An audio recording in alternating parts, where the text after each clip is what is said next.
বাপরে বাপ, এ কি ফেলু, তুই এটা করেছিস কি? স্যার কি করেছি আমি? তুই অঙ্কতে 100তে 100 পেয়েছিস? এটা কি করে সম্ভব? How to possible?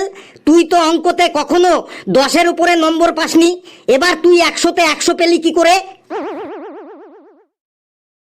স্যার আপনার কি মনে হয় এই নম্বর আমি টুকলি করে পেয়েছি? তাহলে তুই এই নম্বর পেলি কি করে বল? একদম 100তে 100। স্যার এই নম্বর আমি গভীর তপস্যা করে পেয়েছি। তুই তোর ফালতু বকবক বন্ধ কর আর বল তুই এই নম্বর পেলি কি করে? স্যার শুনুন তাহলে, অঙ্ক পরীক্ষার 2 দিন আগে আমি সারা রাত অঙ্ক করতে করতে একদম ক্লান্ত হয়ে পড়ি। কিছুতেই অঙ্কগুলোর উত্তরে মিলছিল না। ক্যালকুলেটরটাও আমার সাথে বেইমানি করতে শুরু করে, ক্যালকুলেটরটাও আমাকে ভুল অ্যান্সার দিতে শুরু করে।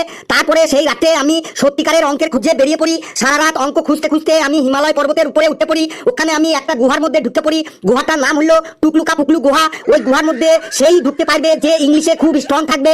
আমি ইংলিশে খুব স্ট্রং, তো তাই গুহার মধ্যে এন্ট্রি নিতে পেরেছিলাম। তারপরে ওই গুহার মধ্যে ঢুকে 700 বছরের পুরনো এক সাধু বাবার সাথে দেখা হয়ে যায়। সাধু বাবাটির নাম হলো টিক্রুমেন্টরি আনন্দ। কি বলি? সাধু বাবাটির নাম কি? টিক্রন্টার না কি বললি? স্যার টিক্রুমেন্টরি আনন্দ।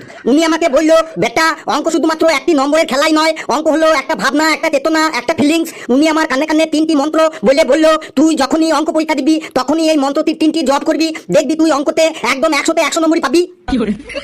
কি সব ফালতু বকবক করছিস? মন্ত্রগুলো বলতো দেখি শুনি। মন্ত্রগুলো বলছি, সবাই মন দিয়ে শুনবে, তোমাদেরও কাজে লাগতে পারে। 1 নম্বর মন্ত্রটি হলো একা স্কোয়ার প্লাস বিকা স্কোয়ার প্লাস কোলোনোস্কোপি স্কোয়ার। দ্বিতীয় মন্ত্রটি হলো ট্যান থিটা ইজিক্যাল টু পরনং cos theta is equal to endoscopy theta. আর 3 নম্বর মন্ত্রটি হলো a square plus b square is equal to confusing square and the গ্রেডিডক of the thirsty crow square. Sir ফেলুর এই ফালতু বকবক আপনি আবার মন দিয়ে শুনছেন? আয় ফেলু, তোকে এবার আমি একটা মন্ত্র শেখাচ্ছি, এতে তুই অঙ্কতে এরপর থেকে 100-র মধ্যে 200 নম্বর পাবি। এই নে এই নে এই নে, square plus B square equal to confusing square, তাই না? এই নে ইকুয়াল টু এন্ডোস্কোপি স্কয়ার, তাই না? এই নে দেখি তোকে আজ আমি এমন মারবো না তুই কনফিউজিং হয়ে যাবি, কোথা দিয়ে তুই শ্বাস নিবি আর কোথা দিয়ে তুই পাবি। এই নে যা, ঘন্টা পড়ে গেল বলে তুই আজ বেঁচে গেলি, না হলে তুই আরো মার খেতি।